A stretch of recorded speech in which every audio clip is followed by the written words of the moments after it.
Hi there again, third grade friends. I'm so excited to be back with you. It's Mrs. Hoffman again, and we're going to do some really great math. I've got some super big vocabulary words for you today, so I hope you have your thinking brains on. Before we get started, there's a couple of things I need you to have in front of you for our lesson today. The first one is your guided practice page. Make sure that you're looking at the one that says day 2 up here, and then you're just going to need a pencil. Make sure, like always, you've got that eraser because sometimes we make mistakes, but that's okay. That's how we learn. All right, while you're gathering those things, let's get ready for our refueling break. Today we're going to do lazy 8 refueling. This is one of my favorite ones. This one you can do sitting up nice and tall or lying flat on your back. So here's our little guy. He's laying back. He looks like he's sleeping. Don't go to sleep on me. All right, here we go. Here's how this works. We're just going to go around his head. We're going to take a deep breath in.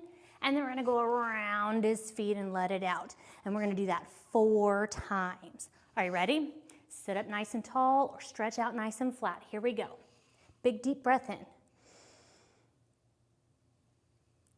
And let it out. Good job. Let's do it again. And let him out. Good job. We're going to do that 2 more times. Here we go. Big deep breath in. Let it out. Last time. Here we go. Make it your best. Big, deep breath. And let him out. Great job. All right, now that our brains are ready to go and we're ready to do all this great math work, let me tell you our goal for today. It's a big one. Today we're going to use the commutative and associative properties to explain addition. Now, why would we ever need to explain how we do math or why we do math? That's today's question, so we need to really focus in on that. We're going to use place value to break apart our numbers. So what we did last time is going to come in really handy with what we're going to do today. And then, this is our big one, we need to be able to explain our thinking. Okay? All right, so we're going to watch a quick video here. And as we're watching this video, I want you to really focus on those 2 big words, commutative and associative. Say that with me, commutative. Be careful, don't put that in there. A lot of people try to say commutative. Don't do that. Say it with me, commutative. Great job. And now say associative. Great, fantastic. Now that you've got those words in your head, let's watch this quick video.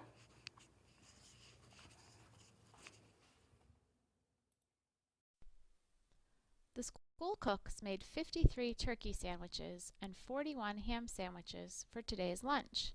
How many sandwiches did they make? In this lesson, you will learn how to explain addition by using the commutative and associative properties. Why do we have to explain in math? Sometimes you need to prove to other students and teachers you're correct. Other times we compare our strategies with other students to learn a different way to think about the problem. Finally, we might help someone understand the problem by explaining it to them. During this lesson, we're going to use the properties of addition to prove our answers are correct. Remember that place value can help us to explain an addition problem like 43 plus 25. If we break each number into tens and ones, 43 is 4 tens and 3 ones, and 25 is 2 tens and 5 ones. We always put tens with tens and ones with ones, so we could act out the problem by moving the tens and ones together. We end up with 6 tens and 8 ones, or 68. The monkey solved the sandwiches problem. He knew it was an addition situation because he's putting 2 different kinds of sandwiches together. The monkey broke apart each number into tens and ones, and then he added them all together and got an answer of 94 sandwiches. How could he use the properties of addition to explain his answer? Well, what are the properties of addition that could help him? The commutative property of addition tells us that we can add numbers in any order and we will get the same answer. For example, 1 star plus 2 stars is the same as 2 stars plus 1 star. If we replace the pictures with numbers, we see 1 plus 2 is the same as 2 plus 1 because we have 3 on one side and 3 on the other. We can add numbers in any order and we'll get the same answer. The associative property of addition says that we can group numbers together when we add them. No matter which way we make a group, the final answer will be the same. Let's say we're adding 1 plus 3 plus 5. We'll make a picture of this problem using pennies. 1 penny plus 3 pennies plus 5 pennies. We could group 1 plus 3, which is 4, add 5 more, and get 9 pennies. Or we could group 3 plus 5, which is 8, add 1 more, and we still have 9 pennies. No matter which way we group the numbers we're adding, we get the same sum. The monkey added 4 numbers together to solve the sandwich problem. We know from the commutative property that we can add numbers in any order. So let's put the tens together and the ones together. We know from the associative property that we can group the add-ins. If we group 50 plus 40, we get 90. If we group 3 plus 1, we get 4. Add those together, and the answer is 94. They made 94 sandwiches. Here's a different problem. The school cooks peeled 17 cucumbers and 36 carrots for today's lunch. How many vegetables did they peel? Again, this is an addition situation because we're putting together different kinds of vegetables. The monkey can break each number into tens and ones, and then he can prove his answer using the commutative and associative properties. The commutative property says we can add numbers in any order, so he puts the tens and the ones together. The associative property says that we can group our add-ins. 10 plus 30 is 40, 7 plus 6 is 13, so the answer is 53 vegetables. The cooks peeled 53 vegetables for lunch. In this lesson, you learned how to explain addition by using the commutative and associative properties. Okay, that was a lot of math, wasn't it? And a lot of big words. But let's go back to that original question that I asked you. Why do we have to explain math? Well, there's 3 really good reasons. The first one might be to prove that our answer is correct. How many times do you get an answer that's different than your friends and you have to prove that you're right? So being able to explain your thinking can help you prove your answer is correct. The second reason might be so that you can share your strategy with someone else. The really cool thing about math is that so many times problems can be done in more than just one way. And so if I use a different strategy than you do, we can both share what we've done differently to get the same answer. And then that third really great reason for why we need to explain our thinking is because sometimes we need to help our friends. How many times have you been in class and a friend has asked you to help share your work so that they can understand what you're doing? So those are all reasons why we have to explain our math. There were 2 really big math words in there, commutative property and associative property. So let's talk about those 2 words really quickly. Remember that commutative property said that I could take numbers and I can add them in any order. So think about this, think about this number sentence right here. What is 3 plus 4? Right, it's 7. Okay, well what if I took those same 2 numbers and I flipped them around? And instead of saying 3 plus 4, what if I said 4 plus 3? Now what's the answer? Right, it's still 7. Just because I changed the order of my numbers doesn't mean that I changed the answer. So the commutative property says you can take your add-ins and flip them any way you want and you still get the same answer. But the associative property was a little bit different. That time I need 3 numbers. So what if I had 2 plus 3 plus 4? The associative property says I can group those numbers any way and still get the answer. So I can start by grouping these 2 numbers. What's 2 plus 3? Yep, 5. And if I do 5 plus 4, what answer do I get? Perfect, I get 9. Well, what if I take that same problem and this time I group my numbers differently? So I'm going to use that associative property again, but I'm going to do a different group. This time I want to group 3 and 4. Well, what's 3 plus 4? Perfect, 7. And 7 plus 2, isn't that still 9? Perfect, good. So the commutative property says you can switch the order all you want and it won't change your sum. And the associative property says you can group them in any way you want and it won't change the sum. Remember, the sum is the answer to an addition problem. All right, so grab that student practice guide and your pencil and let's try this together. I think you're going to notice that what we did last time is going to help us a lot this time. Okay, we're going to do 34 plus 65. So we're going to start with some smaller numbers here. The first thing I want to do is I want to break these numbers apart into tens and ones. Now last time we broke them apart and we drew base 10 blocks. But this time we're just going to break them apart by their place value. So in the number 34, what does the number 3 actually represent? Are you thinking 30? Because if you are, that's great. 34 is 30 plus 4. Do you agree? Perfect. If that's true, then 65, let's break that apart by place value. I should get 60 plus 5. Do you agree? Perfect. Okay, so look at this sentence right here. It says the commutative property tells us that we can add numbers in what? That's right, in any order. Let's write that right here, in any order. So I don't have to answer 30 plus 4 plus 60 plus 5 in that order to get my answer. That would be really hard. But what I can do is I can change the order. So let's grab our tens and put them together.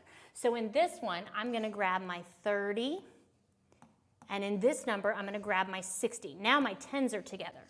When we did this last time, we drew place value blocks. These would have been our rods. We would have had 3 rods to represent 30 and 6 rods to represent 60. So this time we've just written the place value. Now let's grab our ones. So I've got plus 4, plus 5. So now I've changed the order. But remember, I'm not changing the sum. All right, the associative property tells us that we can do what in any way we want. That's right, we can group these numbers in any way that we want. Okay, well, let's think about that. Which numbers are going to be the easiest to add together? Would it be easier to add 30 plus 4 and then 60 plus 5 and then add those together? No, that's just right at that original problem. That's just too hard. So what I can do then is I can think back to when we drew those place value blocks. We grouped them together based on their place values. So let's group these tens together. And then let's group these ones together. Now let's solve that. What's 30 plus 60? Yeah, 90. Okay. All right. What's 4 plus 5? 9. Perfect. So if I add 90 plus 9, what answer do I get? Beautiful. 99. Okay. So let's think back. The first thing we did is we broke apart those numbers based on place value. The difference from what we did last time and today is this time we wrote the numbers and the values rather than drawing the place value blocks. Then we used the commutative property to rearrange our numbers and put the like ones together. And then we used our associative property to group the numbers that were the same and add that way to make smaller problems to make this easier to do. Let's try another one. Okay, these numbers are a little bit bigger. Do you think we could do this? Yeah, I think so too. Okay, look at the number 163. I've got to break it apart by value. So in my hundreds place, I have a 1. So that means there's 100. There's a 6 in my tens place, which means 60, and a 3 in my ones place, which is just 3. So I've just broken that number apart by place value. Let's do this one, 325. Well, looks to me like I've got 300 plus, what are you thinking? 20, good, plus 5. That's that expanded form again that we were talking about last time. Okay, so we've broken them apart. The next step is to use commutative property. Remember, we can switch the order any way we want. So let's put all those ones that are similar together. Let's start with our hundreds. So let's bring our 100 and our 300 and let's put them together. What do you think we should bring next? I agree. I think the 10 should come next. Okay, so here we go. I've got 60 plus 20, And then that only leaves our 1, so let's bring our 1's down. 3 plus 5. So our commutative property just said switch the order to make it easier. Now we're going to use the associative property to group our numbers to make it even easier to add. So what's the best way to group our numbers? Great, yeah, we're going to add all those hundreds together first, and then we're going to do our tens, and then we're going to do our ones. And it's okay to have 3 groups. We've got a pretty large number here. So let's break that down. I've got 100 plus 300. Are you thinking 400? Because I am. All right. I've got 60 plus 20. Are you thinking 80? Good job. All right. And last but certainly not least, 3 plus 5 is 8. Perfect. Okay, now all we have to do is add those together to get our final answer. So 400 plus 80 plus 8, squish them all back together and you get 488. Great job. Does this remind you a little bit of what we did last time? Yeah, it's exactly the same thing. We're just not using our place value blocks. Okay, let's try this one. Think back. What was the first step? What did we need to do with the number 431 and 136 before we could add them together? Yeah, we had to break them apart. Okay, so let's see. I think in this number, I see a 4 in the hundreds place, so I'm going to represent that with the number 400. I see a 3 in the tens place, so I'm going to use the number 30. And I see a 1 in the ones place, so 431. Try this next one, 136. Let's see how you do on that one. I'm going to give you just a few seconds.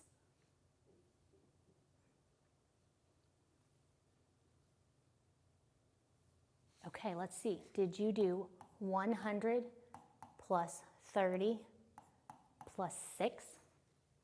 Great job. Okay, now I'm going to use that commutative property and I'm going to rearrange all those numbers and put all the like ones together. What are you thinking? Yeah, I think we need to put the hundreds together first. So 400 plus 100. What's next? That's right, our tens. Ooh, 30 plus 30. And remember, I have to put both of those 30s, even though they're the same number. If I leave one out, I'm going to be short somewhere. So make sure you bring all those numbers down. And then 1 plus 6.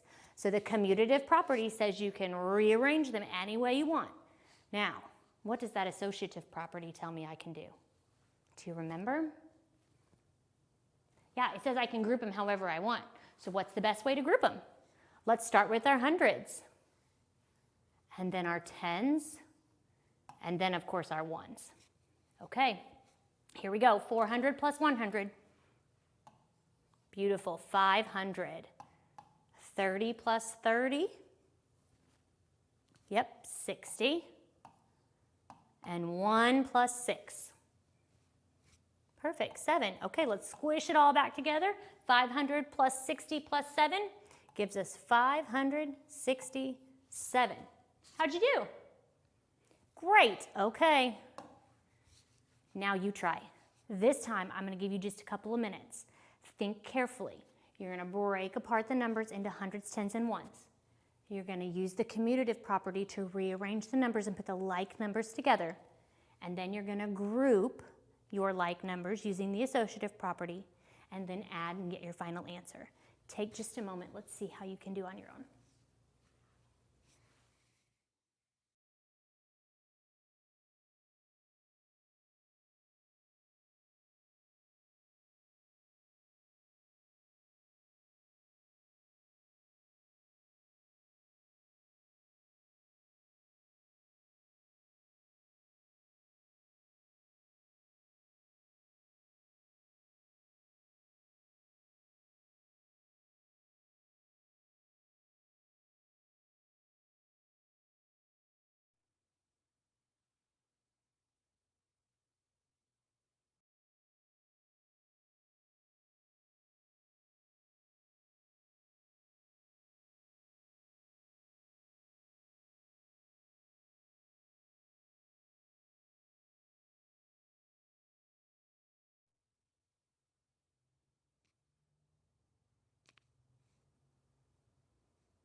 Okay, let's see how you did.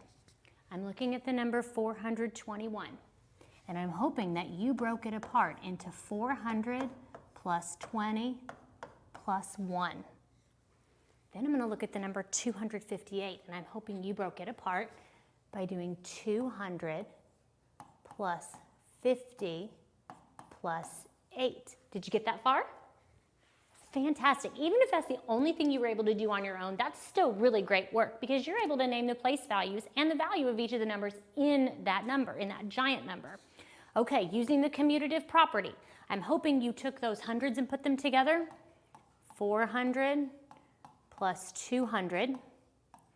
I'm hoping that you then grabbed the 20 and the 50.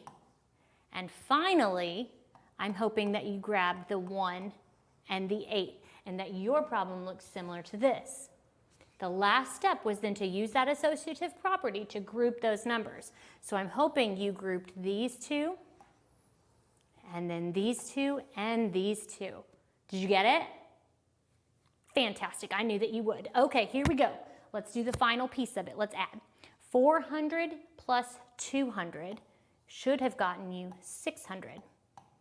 20 plus 50 should have gotten you 70, and 1 plus 8 will get you 9. So when you take all of those numbers and you add them together, you should have 679. How'd you do? Great job. Give yourself a giant pat on the back. You are amazing. Okay, so the biggest challenge of our whole lesson today is to be able to use those big words, commutative and associative, and explain how you're doing your math to your family. So another fun way to grab numbers or to make up numbers is to use a deck of cards. I love card decks. The only thing you might want to do is make sure you take out any of these face cards. They don't have any number value to them, so we're going to just leave them out. If you want to, you can find an ace, and that can be your 1. So what I'm going to do is I'm just going to grab any 3 cards. Let's see, I like this one and this one and this one right on top. So I have, two 9s and a 4. So I made the number 499, right? Then I can grab 3 more cards. Let's see, what did I make here? Whoop, I better take the 10 out too. Don't forget to take the 10 out. How about 859? Ooh, that's gonna get me a big number. So now my job is to take these 2 numbers, break them apart just like we did before, and create those big math problems where you can then rearrange the numbers using the commutative property and group the numbers using the associative property and find the sum. But my biggest question here, the biggest thing I want you to really focus on is being able to explain how you're doing the math. I want you to use those words, commutative and associative, because I want you to remember those. Those are really important math words, commutative and associative. Okay? All right. Thank you so much for joining me today. Today's code word is going to be school because that's what we're doing. Have a wonderful, wonderful day, and I'll see you soon. Bye.